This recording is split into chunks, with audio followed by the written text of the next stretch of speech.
절대쌍교 고룡 원저 제18장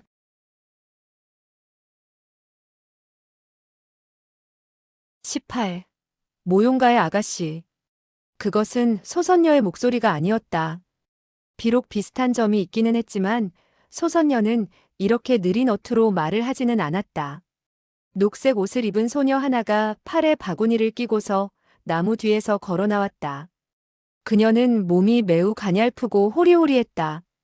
커다란 두 눈은 우수에 젖어 있었고 절색이라 할 용모는 아니었지만 보는 이의 마음을 흔드는 매력을 지니고 있었다.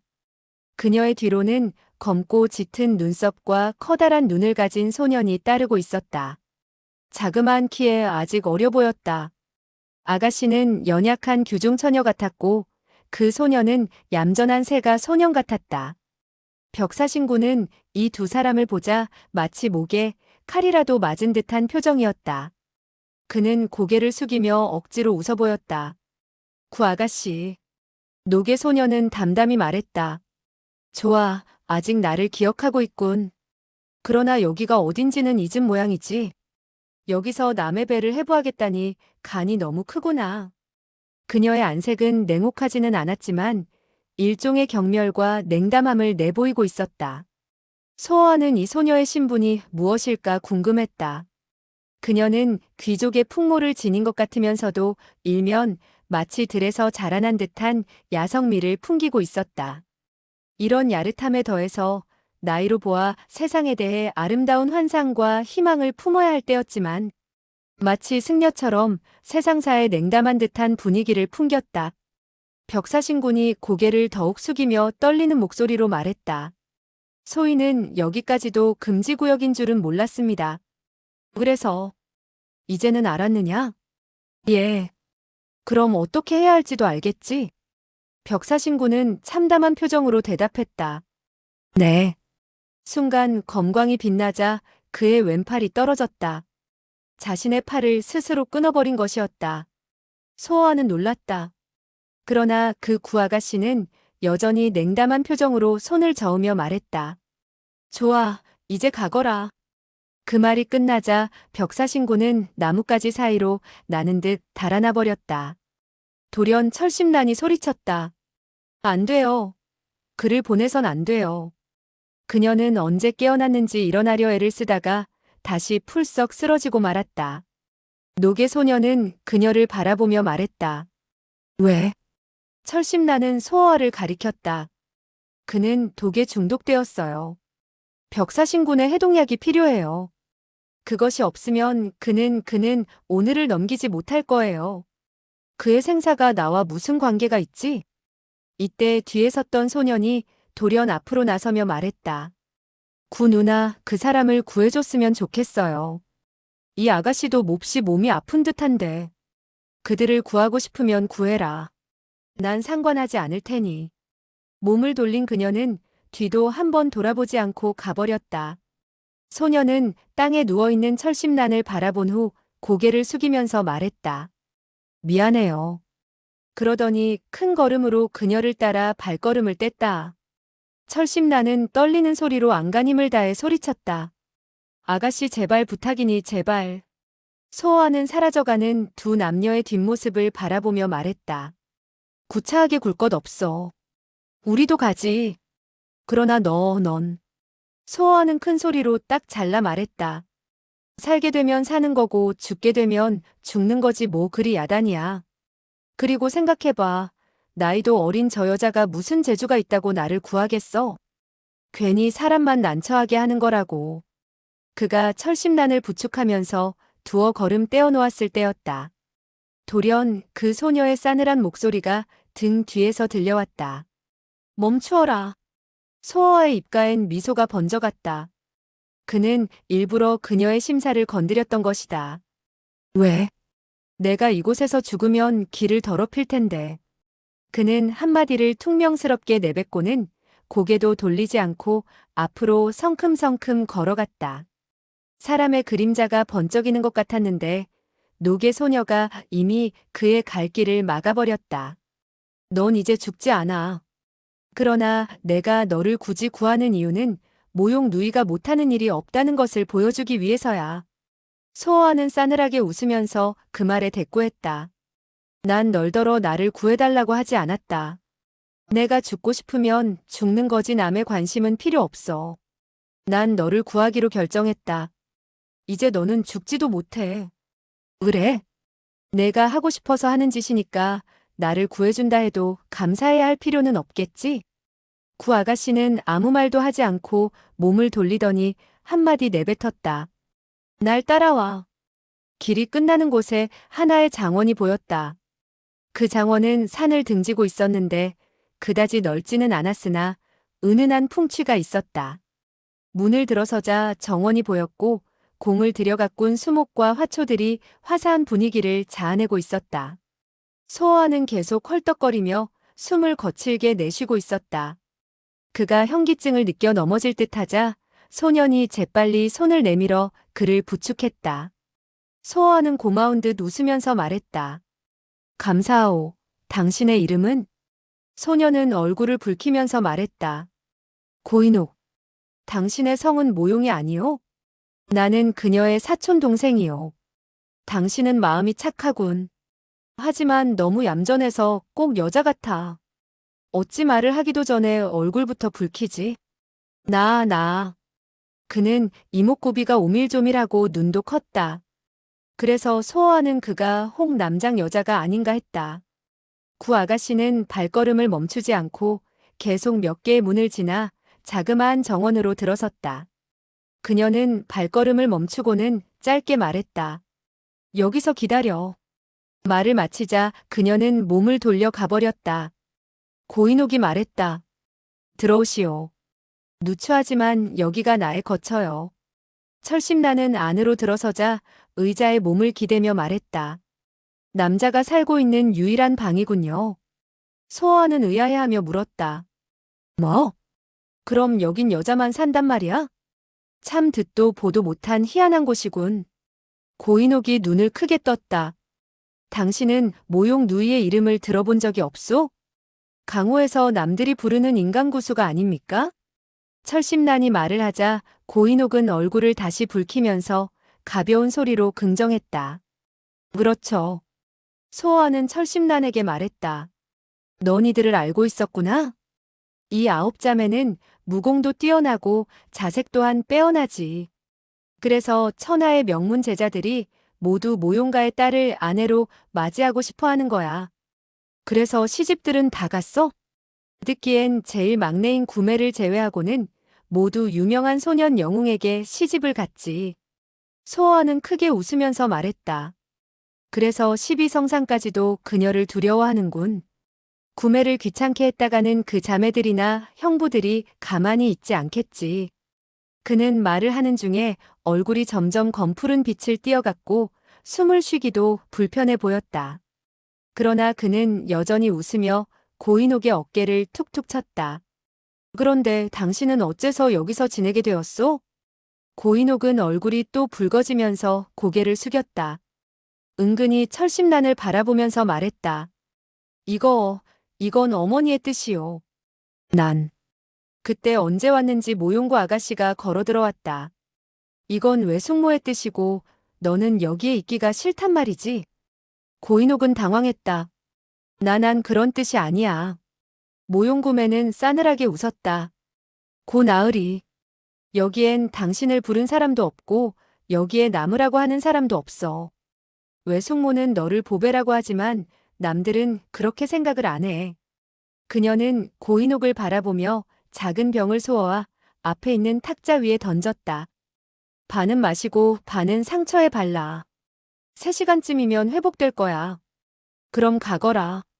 말을 마치자 그녀는 곧 몸을 돌려나가려 하였다. 소어는 그녀의 등 뒤에 대고 소리쳤다. 난 살려달라고 부탁한 적이 없어. 널 아내로 맞이할 생각은 없으니 나에게 너무 신경 쓰지 않는 게 좋아. 남들은 비록 너를 보배로 취급할지 몰라도 난 안 그래. 모용구매가 돌연 몸을 돌리더니 싸늘하게 그를 바라보았다.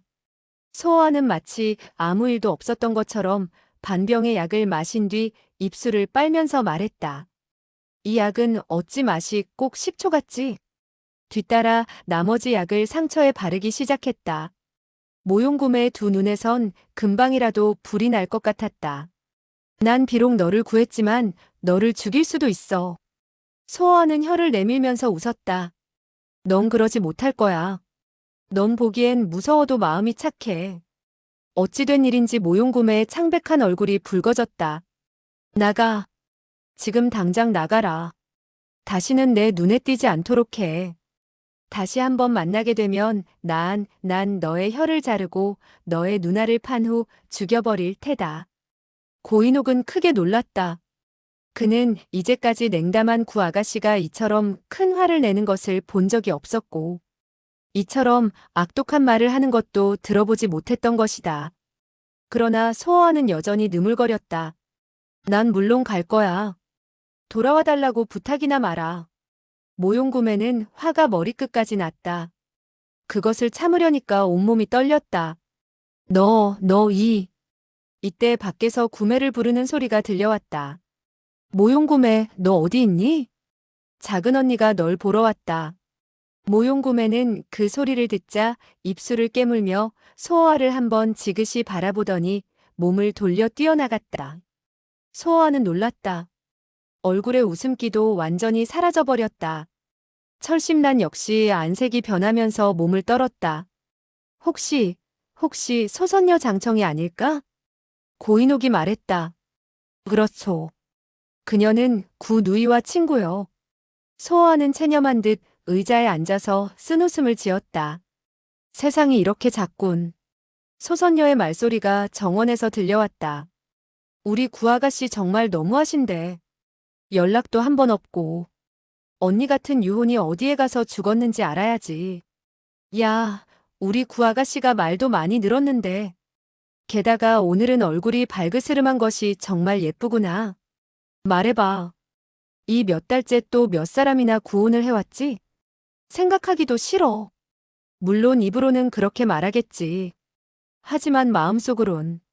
모용구매가 그녀의 말을 중간에서 끊어버렸다. 나는 한평생 시집을 가지 않을 거야. 소선녀는 무슨 생각을 하는지 갑자기 억양을 바꾸며 말했다. 그래, 하긴 남자들은 모두 나쁜 놈들이지. 모두 죽어야 돼. 특히 잘생기고 말 잘하는 놈은. 철심란의 손발이 차가워졌다. 그녀는 조용히 말했다. 우리 너 어떻게 하지? 소어와는 의자에 앉은 채 한동안 생각을 하더니 길게 탄식을 할 뿐이었다. 해치울 수도 없고 달아나지도 못하니 아무런 수도 쓸 수가 없는 거지. 그의 말이 끝나기도 전에 소선녀가 달려들어왔다. 그렇지. 역시 너였구나. 과연 너 이 자식 여기에 있었구나. 소어와는 그녀를 보자 웃을 수밖에 도리가 없었다. 오랜만이군. 잘 있었소? 모용구매는 이맛살을 찌푸리면서 말했다. 청 언니 그를 알아요? 알지 알고 말고. 그런데 어떻게 여기에? 소어와는 돌연 크게 웃으면서 말했다. 물을 필요 없어. 나는 모용가와는 아무런 관계가 없어. 나를 죽이려면 어서 죽여라. 부상을 당해서 반격할 염려도 없으니. 소선녀는 싸늘하게 웃었다. 내가 반격하면 또 어쩔 거냐? 내가 반격을 하면 넌 땅에 쓰러져 움직이지도 못하지. 소선녀의 손이 번쩍 들리더니 소어와의 왼쪽 뺨에 가서 철썩하고 떨어졌다. 뭐라고? 소어와는 여전히 움직이지도 않고 오히려 웃으면서 말했다. 난 말을 하지 않겠어. 내가 또 무슨 할 말이 있겠어. 넌 2번씩이나 내 손 안에 있었지만 난 너를 가엾게 여겨서 2번 다 용서했어. 내가 바보지. 오늘 너의 손에 죽는 것도 싸지. 모용구매가 옆에 섰다가 참을 수 없어 물어봤다. 청 언니 정말 2번씩이나? 소선녀는 온몸이 떨려왔다. 하지만 아무런 변명도 하지 못했다. 소어와는 모용구매를 바라보면서 입을 열었다. 모용 아가씨, 그녀더러 나를 죽이게 하시오. 비록 당신 집에서 죽게 됐지만 당신을 원망하지는 않겠소. 소선녀는 머리끝까지 화가 치밀었다. 내가 너를 못 죽일 줄 아느냐? 물론 죽이겠지. 그 유명한 소선녀 장청이 누구를 두려워하겠어? 더군다나 난 반격도 하지 못하는 사람인데. 소선녀는 대노했다. 곧 손가락으로 이마에 태양열을 점해왔다. 소어는 피하지도 않았다. 철심나는 마음이 깨어지는 것 같았다. 그러나 바로 이때 모용구매가 소어의 앞을 가로막았다. 소선녀는 급히 자세를 거두면서 소리쳤다. 구매, 넌 그 녀석을 도우려는 거냐? 모용구매는 담담히 입을 열었다. 만약 다른 곳에서라면 상관 않겠지만 여기서는 내 체면을 생각해줘. 그렇다면 그를 죽인 후 너에게 사죄를 하겠다. 이 장원이 생긴 후 지금까지 여기서 피를 본 적은 없어. 좀 기다려. 소선녀는 발을 구르면서 말했다. 너는 이 자식이 얼마나 나쁜 놈인지 몰라. 비록 그렇더라도 그가 여길 떠나간 후에. 소선녀의 목소리가 커졌다. 난 기다릴 수 없어. 그녀는 몇 번이나 소어를 향해 손을 쓰려 하였다. 그러나 모용구매의 몸이 마치 그림자처럼 계속 따르면서 갈 길을 막았다. 소선녀는 모용구매가 방해를 하자 더욱 분노가 끌어올라서 소어를 어떻게든 죽여야 속이 풀릴 것 같았다. 결국 그녀의 가느다란 손가락이 연속적으로 모용구매를 7번이나 공격했다. 모용구매는 몸을 가볍게 움직이면서 싸늘하게 말했다. 언니가 먼저 나에게 손을 쓴 것이니 나를 원망 말아요. 소선녀는 손을 멈추지 않고 말했다. 내가 하고 싶은 일은 어느 누구도 막지를 못해. 너도 마찬가지야. 너는 모용가의 그 침과 화살을 사용해봐. 말이 끝나기도 전에 돌연 몸 뒤에서 한 사람이 소리쳤다. 그럴 필요 없어. 한 줄기 매우 날카로운 장력이 소선녀를 향해 뻗쳐갔다. 소선녀는 엎드려 피하면서 소리쳤다. 좋아, 고소매. 너도 나에게 손을 쓰는구나. 소어는 이 광경을 보면서 생각했다. 알고 보니 그의 별명이 고소매로군. 사람은 비록 얌전해도 무림새가의 사람답게 무술이 대단하구나. 사실 옥면신권 고인옥의 이름은 이미 강호에 약간 알려져 있었다. 소선녀는 눈을 크게 뜨더니 소리쳤다. 너희들 사양할 필요는 없어. 자, 덤벼. 소어는 다시 생각에 잠겼다. 그래, 사양할 필요는 없어. 빨리 싸워라. 그러나 고인옥은 움직이지 않고 고개를 숙이면서 말했다. 장아가씨가 누나에게 손을 쓰지 않는다면 어찌 제가 감히 손을 쓰겠소. 소선녀는 싸늘하게 웃었다. 알고 보니 고가 신권의 전이는 쓸데없는 자식이로군. 너는 구매에게 아양만 떨 줄 알았지 아무것도 못한단 말이야. 고인옥은 가만히 서 있을 뿐 아무 소리도 하지 않았다. 소선녀는 발을 옮겨 디뎠다. 모용구 덤벼라. 너의 보배인 칠교낭 속에 과연 무엇이 들어있는지 한꺼번에 모두 써보시지. 언니가 여기서 살인을 하지 않는다면 내가 어찌 싸우겠어? 소어가 웃으면서 입을 열었다. 알고 보니 유명한 소선녀도 남에게 막힐 때가 있군. 너는 내가 그들과 싸우기를 바라는 모양이구나. 싸우기 싫으면 갈 것이지 무슨 말이 그렇게 많지? 소선녀는 잠깐 고개를 숙이고 생각을 하더니 찬찬히 말했다. 난 가야겠어. 내가 여기서 한평생을 산다면 아마 어쩔 수 없겠지. 하지만 대문을 나서기만 해봐라. 죽여버릴 테니. 몸을 돌린 그녀는 모용구매에게 웃으면서 말했다. 내가 이 녀석에게 시집을 가서 한평생 지켜준다면 몰라도 그렇지 않다면 결국 그 녀석은 내 손에 죽고 말 거야. 지금 너와 싸우면 남들은 내가 오히려 너를 괴롭힌다고 생각하겠지. 그녀는 은방울 같은 웃음소리를 남기며 방을 나가버렸다. 소어는 놀란 표정이었다. 소선녀가 정말 가버릴 것이라곤 생각지 못했기 때문이었다. 모용구매는 가볍게 탄식을 하면서 입을 열었다. 언니는 마음의 변화를 알기가 어렵구나. 아, 천하에 그녀만이 나의 상대가 될 자격이 있어. 소어는 눈을 깜빡거렸다. 그렇다면 천하에 너희들 두 사람만이 영웅이란 말이지? 물론이지. 그럼 강호에서 누가 제일이지? 그녀는 이를 예측할 수 없게 처리하고 성질도 변화가 많아서 무엇을 생각하는지 알 수가 없어. 그러니 역시 그녀가 강호에서 제일 무서운 사람이지. 당신은? 난 강호에 발을 들여놓지는 않았어. 당신이 강호에 발을 들여놓으면 그녀가 두 번째로 처진단 말이지. 흥. 모용구매는 이렇다 저렇다 말을 안 했다.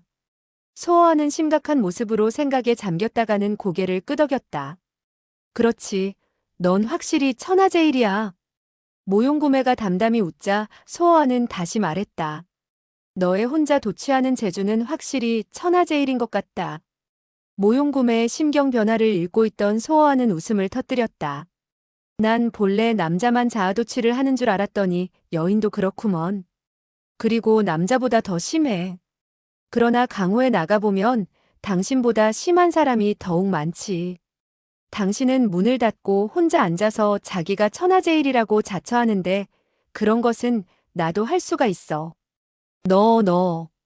내가 비록 나의 목숨을 2번씩이나 구했지만 그건 내가 하고 싶어서 한 것이야.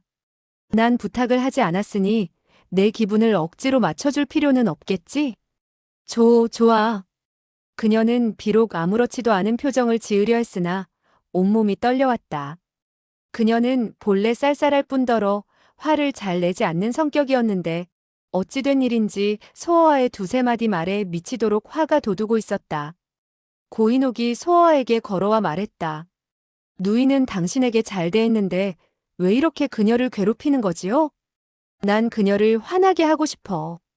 그녀가 화를 내면 보통 때보다 몇 배 예쁘기 때문이야.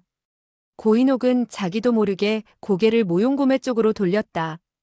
창백한 얼굴이 붉어지니 확실히 더욱 예뻤다. 고인옥은 그녀의 두 눈을 바라보며 계속 고개를 끄덕였다. 그렇지, 과연 예쁜데. 내가 감히 내 앞에서 그런 말을 함부로 해? 고인옥은 정신이 번쩍 들었다. 급히 고개를 숙이며 처음의 모습으로 돌아갔다. 아니, 예쁘지 않아. 화를 내면 무서워. 철심란의 마음은 복잡했다. 하지만 이런 대화를 듣고는 웃지 않을 수 없었다. 이때 어디선가 두 소녀가 모용구매를 부르는 소리가 들려왔다. 구아가씨. 모용구매는 아직 화가 풀리지 않았다. 그녀는 그들에게 화풀이라도 하려는지 크게 소리쳤다. 시끄럽구나. 난 귀머거리도 아닌데. 두 소녀는 급히 다가와 머리를 조아렸다. 구아가씨. 그 두 소녀는 소호와를 힐끔 쳐다보더니 입을 열었다. 방을 이미 정리해 놓았습니다. 아가씨는 지금. 물론 이제 가봐야지. 매일 하는 일인데 무얼 물어보느냐? 이 두 소녀는 종래에 구아가씨가 이런 투로 말하는 것을 들어본 적이 없었다. 고개를 숙이면서 네 하고 대답한 후 숙인 고개를 들지도 못하고 물러섰다. 모용구매는 그녀들을 따라 나섰다. 고 도련님은 할 일이 없으면 여기서 그들을 지키시오. 싫다면 억지로 권하진 않겠소. 난 할 일이 없소. 그는 계속해서 대여섯 번이나 같은 말을 했다. 모용구매는 이미 문 밖으로 나가고 있었다. 소호와는 철심란을 한번 쳐다보고는 모용구매의 뒤를 따라 나갔다. 고인옥은 정신이 나간 듯 모용구매의 뒷모습을 바라보고 있었다. 철심란도 기운 없이 소호와를 바라보았다. 고인옥이 자기도 모르게 깊은 탄식을 했다. 그러자 철심란도 덩달아 탄식을 했다. 당신은 그녀에게 참 친절하군요. 그녀는 입으로는 고인옥에게 이야기를 하고 있으나 마음속으로는 소호와의 일을 생각하고 있었다. 고인옥은 저토록 모용구매에게 친절한데 소호와는 나에게. 그녀는 잠시 후 천천히 다시 입을 열었다. 당신은 그녀를 좋아하지요? 난 모르겠소. 모른다고요? 남들은 모두 내가 그녀를 좋아한다고 하며 나 자신도 그녀를 좋아해야 한다고 생각은 하고 있지만 그러나 난 내가 그녀를 좋아하고 있는지 모르겠소. 내가 알고 있는 것은 내가 그녀를 두려워한다는 것뿐이요. 당신 정말 좋은 사람이군요. 보기 드물게 착한 사람이에요. 고인옥은 힐끔 그녀를 한눈으로 쳐다본 후 고개를 숙였다. 당신도 좋은 사람이요. 모용구매는 정원을 지나다가 갑자기 고개를 돌렸다. 넌 무엇하러 왔지? 소호하는 그녀의 뒤를 따라가고 있었다. 난 오고 싶지 않았지. 하지만 내가 거기 그대로 있으면 소선녀가 틈을 봐서 나를 죽이려고 할지도 몰라. 내가 죽는 것은 문제가 아니더라도 너의 체면을 상하게 한다면 되겠어? 모용구매는 이상한 눈으로 그를 한참 바라보더니 아무 소리 않고 앞으로 걸어갔다. 소호하는 절뚝거리면서 계속 그녀의 뒤를 따랐다.